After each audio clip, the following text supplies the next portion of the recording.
Yo, what's up guys, my name is AFC and welcome to a new video. Sorry about the fan in the background, but it's unpleasantly warm inside, and without that fan I probably won't be able to stand making this video.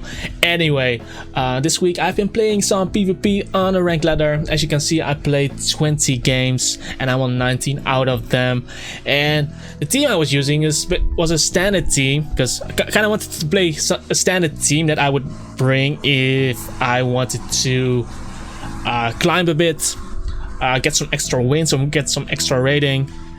And this is basically the team I came up with. It is one of my teams from my database on Patreon. I have a database for Pokemon teams.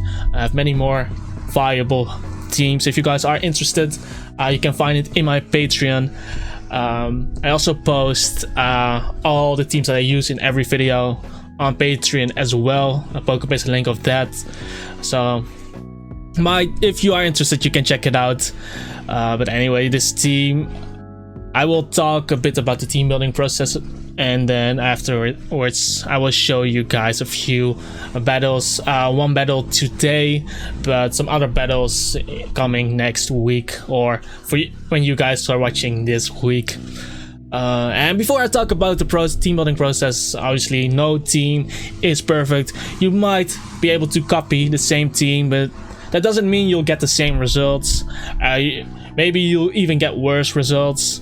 It all depends on how you execute the team, because when you're building a team, you're never necessarily wrong when you build a team, as long as you have a game plan and have a general win condition, then every team is fine, because in the end it all depends on how you execute the team.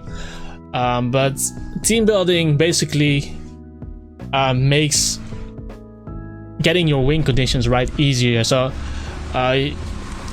with team building, you try to make it as easy as possible for you to win, but you still need to make the necessary plays to win. Yeah, with that being said guys, I think we should just hop right into the team building process. Okay boys, first off we have our Weavile. We go with the choice band item, making our knockoffs as strong as possible, and we go with the pickpocket ability. You could go pressure if you don't want to hunt for an hidden ability one. The difference is not too big, so either way is basically fine. I just have the pickpocket ability. For our moves, we have knockoff, pursuit, icicle crash, and ice shard. Knockoff is the move we probably use most of the times, knocking off items, and also some nice stabbed damage. And then we have pursuit, when opposing fast Pokemon kills one of our Pokemon. Think about Thunderous, Alakazam, Gengar, Tornadus, those kind of Pokemon. We can bring in our Weavile, and if they're low, we can pursuit trap them to guarantee the kill, or if the opponent doesn't have a good switch, we can either just go for knockoff or icicle crash to do a lot of damage. And with icicle crash, because sometimes when you're in a bad situation, sometimes flinching your way through is the only play, and having that 30% flinch chance might turn the tides of the game. And our last move is ice shard, having that priority to get the edge over certain choice scarfers like Landorus and Garchomp, or when you get certain Pokemon really low and all you need is ice shard damage, then having that move in your disposal is really good. Be careful about switching in Weavile though, because we obviously don't want to let it take a lot of damage. So bring it in when something dies, or bring it in on double switches, or later with Rotom's Volt Switch, but we'll talk about that in a second. Okay, next up we have Keldeo. Keldeo is basically the main sweeper of our team, with leftovers and a moveset Substitute, Calm Mind, Secret Sword, and Scald, because it can set up on a lot of passive Pokemon. Think about a Pokemon like Ferrothorn without Power Whip, because Gyro Ball doesn't break the sub, and with Substitute it cannot leech hit you. Also Alomola Elamolola. I hate pronouncing that name. And Suicune as well. Because Scald doesn't break the sub, and obviously they cannot poison you behind the substitute, and that's basically free Calm Mind spams. Also against offensive Pokemon, a Pokemon like Weavile, Landorus, Tyranitar, those kind of Pokemon often gets forced out, so you can substitute there. But sometimes it's better to just go for the Scald when your opponent does have a switch for your Keldeo, because Scald still has the chance to burn. So if you, for example, burn the Amoonguss, it might be easier to kill him later. But when you're expecting a Tornado switch, it could also be better to just go for the sub, because when you're behind the sub, the Tornado has to hit 2 Hurricanes, and there's a high chance he's going to miss the first one. So if you're behind that sub, you can just Scald them, and if they miss, you can Scald them again, and basically pressure the Tornadoes. But yeah, keep things in mind as not letting Keldeo get statused, because that could really limit his chances of sweeping the game. Because if he gets paralyzed, he obviously gets really slow. If he gets burned, he won't get any leftovers recovery, because that basically gets negated. And if he gets poisoned, he's on a timer. And try not to let Keldeo take the knockoff. Sometimes you do have to take the knockoff, because Keldeo is one of the solid switches against Weavile, but you cannot do it a lot of times.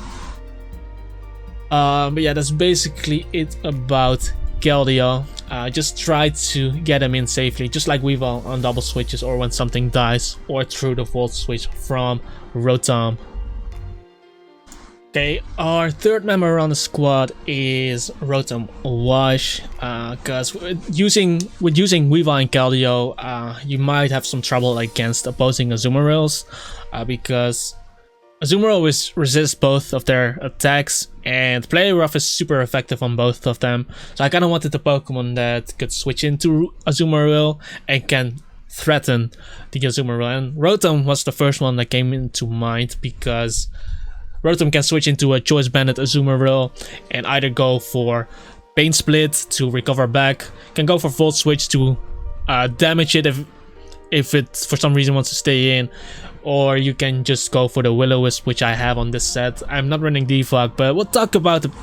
I will talk about it in a second, but you can also go for the Will-O-Wisp there to burn the Azumarill or something else that wants to switch in. And against a Belly Drum Azumarill, if Azumarill does get to +6, a +6 Aqua Jet doesn't kill Rotom. Rotom takes that easily, and then you can click Volt Switch and either kill it or make it really low to the point where Weavile can kill it with Ice Shard. And Rotom is naturally faster than Azumarill, so Azumarill has to click Aqua Jet to do damage on you. If it clicks anything else, you just go first and get the damage off, and if it does kill something, you can bring in Rotom again and just kill them. Try to kill them again. But yeah, let me talk a bit about the EV spread, because it's probably not clear to everyone. I use max HP, because Rotom is also a switch to Tornadoes, so having that HP helps us switching into physical attacks, but also to special attacks. Then we put 88 points into speed. Outspeeding Pokemon with 29 speed, so max speed Scizor, max speed Credant. A lot of Jolly Credants actually running around for some reason. So being able to outspeed Credant and hit him with the Volt Switch or with the Will-O-Wisp is nice. And we pump the rest into defense to take physical attacks as well as possible. But yeah, that's basically the Rotom spread. Rotom also providing us a safe way to bring in our Weavile and Keldeo through Volt Switch when your opponent makes a certain switch or something. And Rotom just a nice pivot overall. Usually doesn't die in one hit.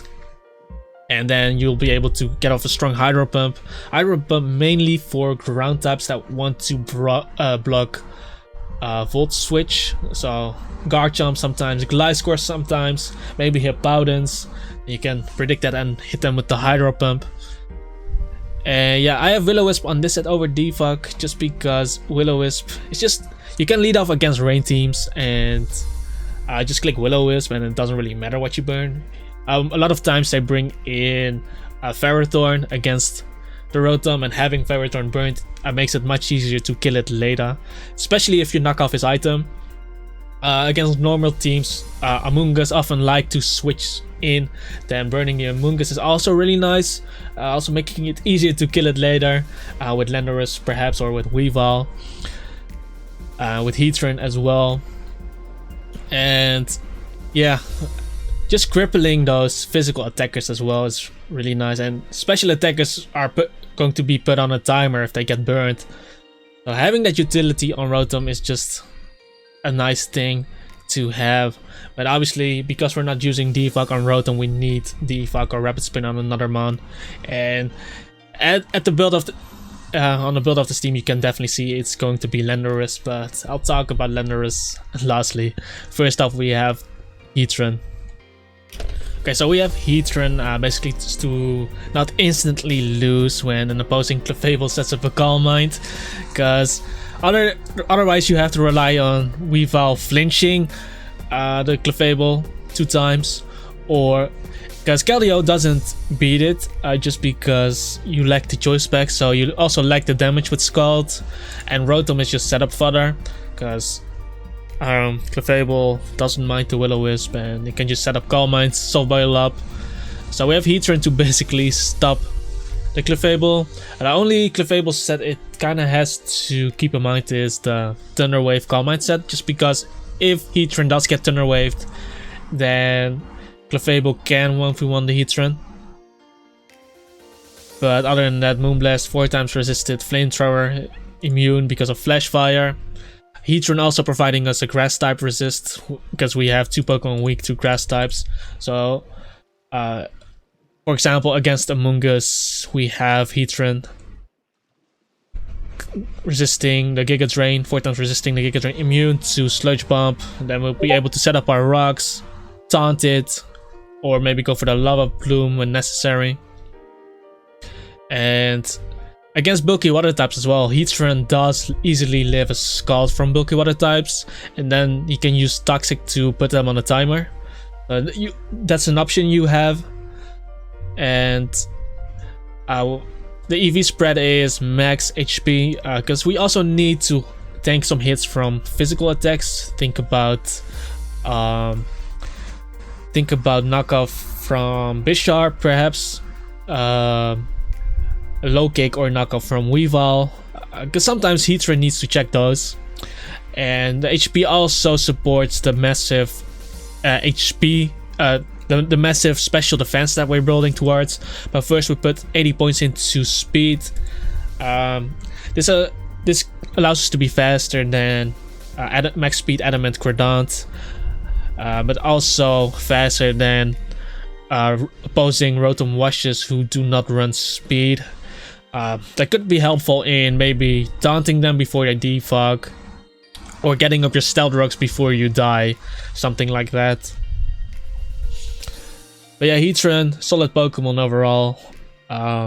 You will see it in a lot of teams. By the way, if you're using like a neutral nature Heatran, like quirky, serious, something like that, then it's probably better to just go for max special defense.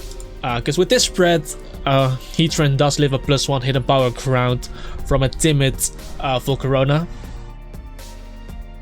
And then you can switch in and go for the Toxic. But if you go for this spread and you're a neutral nature, you might actually die. So just go max special defense. Like, the speed is not necessary, honestly, but it's just nice to sometimes have that edge. But yeah, that's basically Heatran. Let's talk about Amoonguss now. Next up we have Amoonguss, basically completing our defensive core, because this defensive core, Rotom, Heatran and Amoonguss, they basically cover a lot. You're not weak to rain teams, you're not weak to Scissors, you're not weak to Belly Drum Azumarils, and the Pokemon that get could kill these Pokemon, get checked by Weavile. Think about Alakazam, think about Nasty Plot Thunderous, which can break through this core. They can get revenge killed by Weavile. So this is probably one of the standard teams you'll see.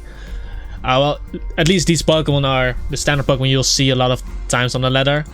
But like I said before, I kind of wanted to play something standard, and just to finish up this defensive core, we have Amoonguss, and like I said, not losing to rain teams immediately, because Amoonguss eats up every hit from Kingdra. It switches into a lot of Scalds, and it beats Ferrothorn 1v1 as well, because Ferrothorn cannot leech seed. You can HP fire it down. And Amoonguss usually doesn't die to one hit, so always nice to pivot the Amoonguss in and to see what your opponent basically does. And having that Spore is also really nice, because when your opponent doesn't have a grass type on their team, that Spore just becomes free, putting something asleep. And Clear Smog, basically stopping Pokemon that get out of hand. Think about Clefable, because if Clefable Thunder Waves Heatran, you can still Clear Smog the Calm Minds away, and then you can switch between those and also not lose. Some other examples, maybe some physical attackers like Mimikyu, you can Clear Smog. Amoonguss lives a +2 Shadow Claw easily. You can Clear Smog that. Basically stop it from setting up. I think Amoonguss lives a Flamethrower from Volcarona, so you could go for Clear Smog there as well. Maybe another set to make it easier to deal with Volcarona is maybe going Assault Vest, put a bit more points into defense, and go with Clear Smog and Sludge Bomb over Spore, since you're running Assault Vest. That could probably work as well, but I just like having the option to Spore and bring in your Weavile or Keldeo for free, because that's the first turn is always a guaranteed turn of sleep. And also having the Regenerator ability, just nice. Being able to switch it in and regen the health back. And yeah, there's not much to say about Amoonguss. I think using Amoonguss is pretty straightforward. But yeah, last Pokemon, Landorus. Okay, as our last Pokemon, we have Landorus-Therian form. We run it with the Choice Scarf, because I kind of wanted the Choice Scarf on my team to have an extra check against things that outspeed Keldeo, because Weavile might not always be able to check those kind of Pokemon. So with Landorus, we kind of have an edge over those Pokemon. And Landorus also outspeeding Pokemon that are faster than Weavile and Weavile itself. So basically outspeeding every non-scarfed Pokemon in this meta game. So that is really nice to have.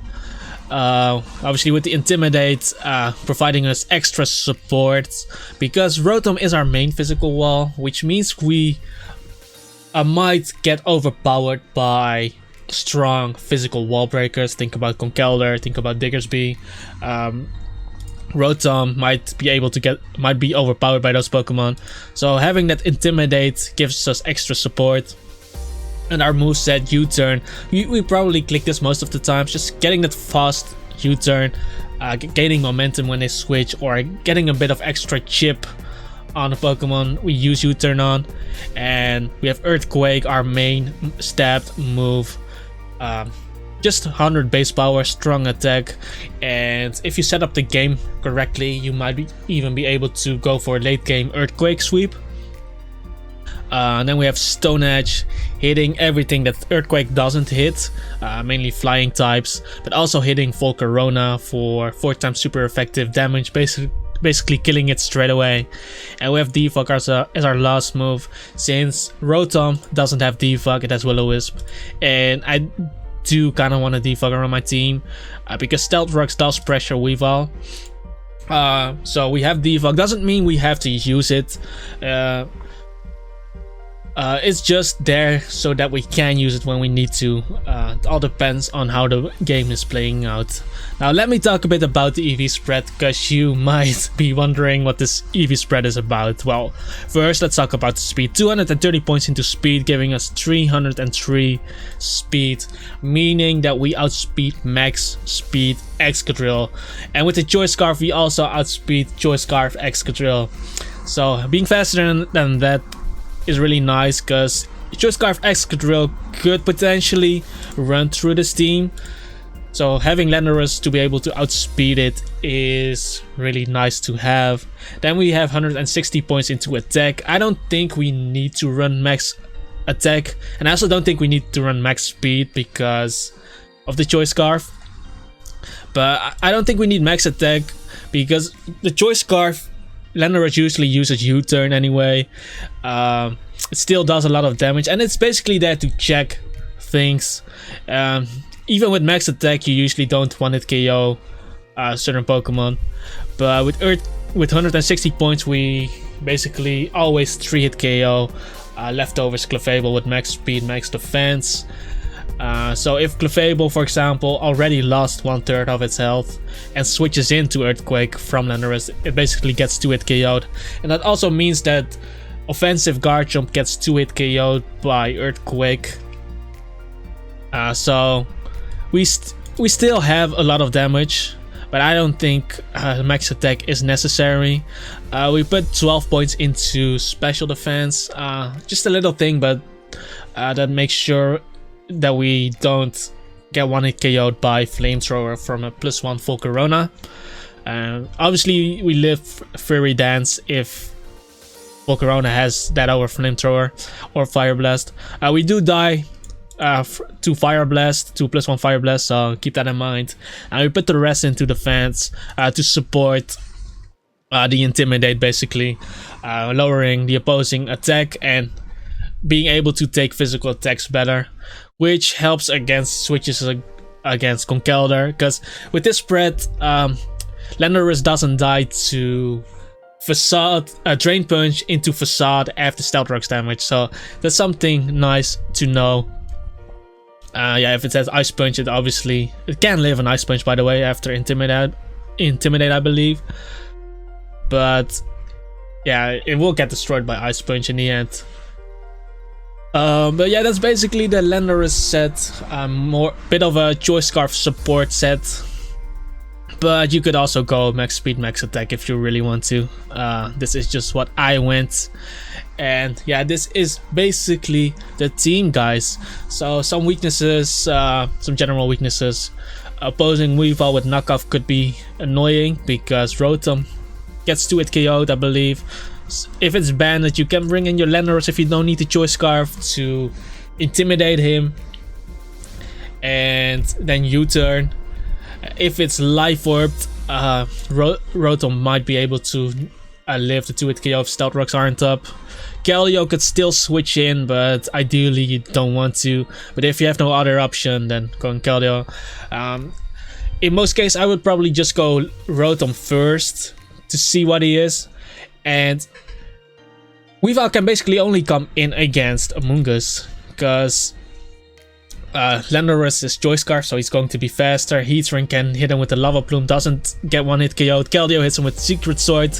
And Weavile, for his Weavile, means that the other Weavile needs to have a fighting type attack to guarantee kill you. So Weavile only becomes really threatening if they bring it in. They get it in against Amoonguss. But then I would probably just bring in Rotom first to see what it is. He can always Pain Split later. If he's Choice Banded, we could choose to bring in Landorus if we don't need the Choice Scarf. Otherwise, we bring in Keldeo and try to go for game there with a Calm Mind. Or if something died, we can bring in Heatran as well. If we don't need Heatran anymore, and go for the Lava Plume, since we guarantee live the low kick. For Corona, like we said before, that's the one game I lost, in which I got swept because I missed the Toxic. Generally, you bring in Heatran straight away, so that you can poison it, and once it's poisoned, you can kind of switch around between Amoonguss, Heatran, Rotom, even Keldeo. and wear it down with the poison. It does, by the way, it doesn't kill Keldeo with +1 Giga Drain. So if you did get a few poisons off, you can also get Keldeo in and scald it after poison does a lot of damage. Yeah, obviously there are way more weaknesses. You'll find them out yourself if you're going to play this team. But yeah, like I said, this is one of the teams from my Pokemon PvP database. You can find it on my Patreon to see more teams like these. But let's just show you guys a battle using this team. Yo, what's up guys, my name is AFC Adino and I got a game against AMD, most likely a Rotom lead. Looking at his team, I think Rotom is probably... well, Rotom has a really good matchup against this team because it has Will-O-Wisp, so I'm going to lead up with Rotom. Thanks a lot. Let me move that there. And I'm most likely faster with my EV spread. So I'm going to go for the Volt Switch. And the odds of him clicking Hydro Pump are really low. So I'm actually going into my Landorus here, expecting him to go for the Volt Switch as well. Nice. And now I'm just clicking U-turn.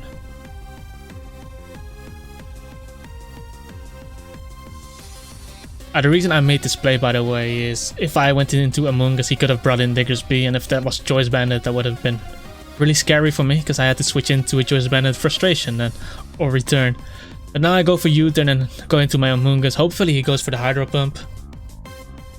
That would be the ideal situation. Nice. And now he's pressured by my Spore. So what I could actually do is, since I most likely expect him to go into Ferrothorn, predicting my Spore, I can go for the Hidden Power Fire him, because he's definitely going to Volt Switch. He sees that I'm staying in. And if he goes Ferrothorn, that's going to be 4 times super effective Hidden Power Fire. Just some extra chip on the Ferrothorn. Because he should definitely be fearing Spore. Yeah, Ferrothorn does come in. It's also a shiny Ferrothorn. 30%, so definitely especially defensive Ferrothorn. But now, going into my Heatran here.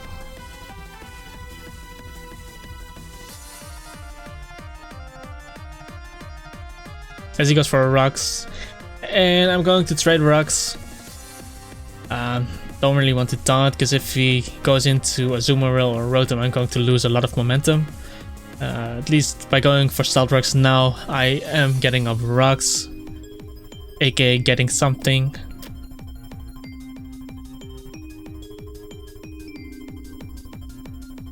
He goes for the Protect, scouting what I want to do, but I get up Rocks. And the second Protect is usually very unlikely. So I'm going to go for Toxic here, hoping that I could either catch an Azumarill or a Rotom. He actually stays in. That's for the lead sheet. Ballsy play. Let's see. Oh, he has not much left to do. I'm going Keldeo here. I don't think he's going to go for the double lead sheet here. Either going for the Protect. He already has Rocks up. I showed Protect so he doesn't have Spikes. But not much Keldeo's Ferrothorn is going to do, so let's see what I can do with Keldeo. As he actually makes a switch into a Azumarill. Kinda rough, kinda rough. I have to go hard Rotom here.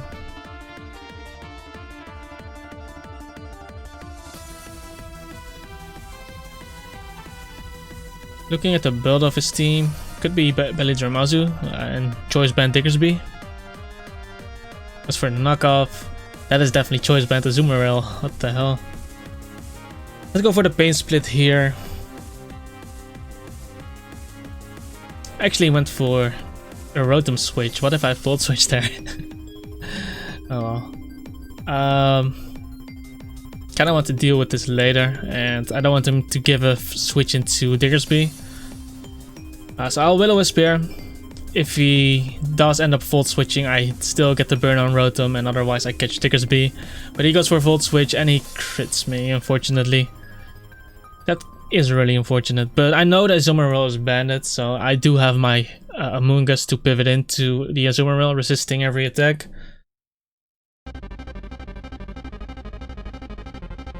And if Azumarill locks himself into Play Rough, I do have Heatran, which 4 times resists the Play Rough. But he goes into the Hitmontop, probably wanting to spin the Stealth Rocks away. But because he did go Hitmontop and showed leftovers, I'm thinking it's a defensive Hitmontop.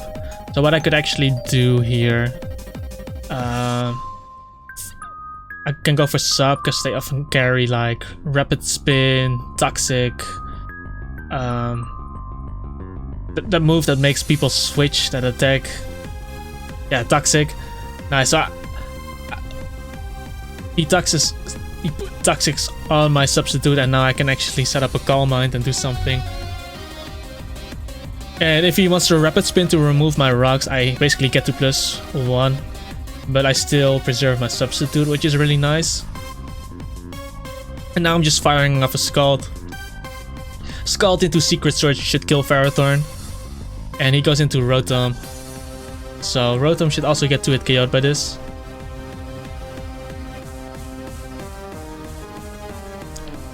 And honestly, I can just click Scald again.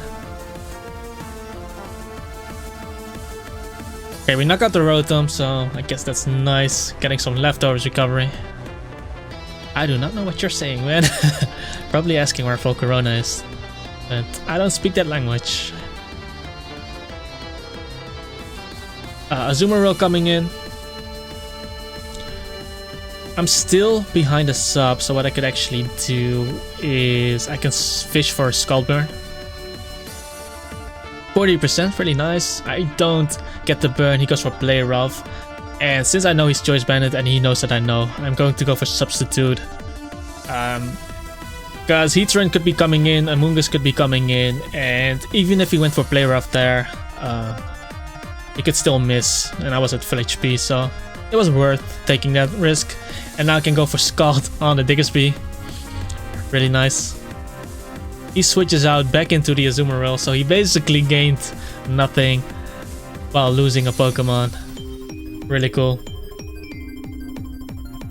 And I'm still behind my sub. So if Tornadus wants to come in, he needs to hit the Hurricane first. But now Diggersby coming in, going for Quick Attack, trying to break my sub, which he does, but it does cost him his life. Goodbye, Diggersby.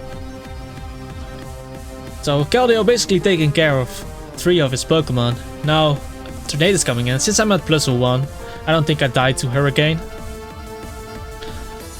So I can afford to go for Scald here. Because he actually has Air Slash. Don't flinch me, don't flinch me. He was Life Orbed as well. And he doesn't flinch me, and I knock him out. If he was Hurricane, he could have actually killed me, I think. With the Life Orb and Max Special Attack. But yeah, now all he has left is his Hitmontop, and I'm just going to go for Substitute. He probably doesn't have anything to break my sub, and yeah, basically making use of a really passive Pokemon of his, Hitmontop. Goes for Toxic. And yeah, I'm basically behind the sub, and let's see what other attacks he has. I'm going for Secret Sword here. Goes for Stone Edge. Let's just go for Secret Sword again, because that's a 2-hit KO. I wasn't sure whether he was specially or physically defensive. Because he did have Rotom and Ferrothorn. But now Ferrothorn comes in, and I'm still behind the sub, so and Secret Sword 2-hit KOs him. But that should be the game. So it looked a bit rough when I lost Rotom, but then I made full use of his Hitmontop. And that one substitute prediction on the Azumarill basically won me the game. He went for Leech Seed. I can just click Scald there, doesn't really matter. Paraturn going down, and we end up winning the game. So I hope you guys did enjoy this battle. If you are interested in playing this team, I have a Pokepaste link in the description